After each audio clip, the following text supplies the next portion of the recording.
जनवरी 1915 को। इससे पहले वे दक्षिण अफ्रीका में थे। उन्होंने एक नए तरह के जन आंदोलन के रास्ते पर चलते हुए वहां के नस्ल भेदी सरकार से सफलतापूर्वक लोहा लिया। अब वो जब कहां पर थे? दक्षिण अफ्रीका में। दक्षिण अफ्रीका मैं बता रहा, दक्षिण अफ्रीका नहीं, जो साउथ अफ्रीका मैच भी हुआ था, मैच वाला वही जगह पर गए थे। कौन? गांधी जी। वहां पर भी उन्होंने कुछ व्यक्तियों से क्या लड़ाइयां ली, लोहा लिया। लोहा लिया का मतलब क्या है? लड़ाई लेना। ठीक। अब देखो आगे लिखा उसी में, उनकी इसी पद्धति को सत्याग्रह कहा गया। इसी को क्या कहा गया? सत्याग्रह।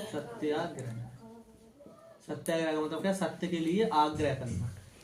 सत्याग्रह कल अपन याद किया वो वाला क्वेश्चन। अब देखो एक क्वेश्चन है, गांधी जी ने हिंद स्वराज में स्वराज प्राप्ति का क्या साधन बताया? गांधी जी ने हिंद स्वराज में स्वराज प्राप्ति का क्या साधन बताया? तो क्या लिख रहा है वो?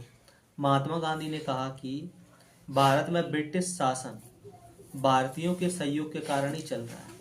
अब वो देख रहा है हिंद स्वराज में स्वराज प्राप्ति का क्या साधन बता रहे हैं वो। तो भारत में ब्रिटिश शासन है वो कौन के द्वारा चल रहा है? भारतीयों के द्वारा जुड़ा हुआ। अब हम पूरे भारतीय हटे हैं तो अंग्रेज तो नहीं रहे हैं। तो क्या बता रहे हैं? भारतीयों के सहयोग से कारण ही चल रहा है। अगर भारत के लोग अपना सहयोग वापस ले लें तो साल भर के भीतर ब्रिटिश शासन ढह जाएगा और स्वराज की स्थापना हो जाएगी। स्वराज का मतलब क्या है? मतलब स्वराज का मतलब होता है स्वयं का राज। स्वयं का राज यानी खुद का राज हो जाएगा।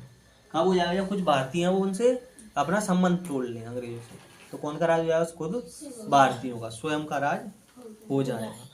अतः गांधी जी ने हिंद स्वराज में स्वराज प्राप्ति का साधन भारतीयों का सहयोग होता है। तो इसका मतलब क्या होता है?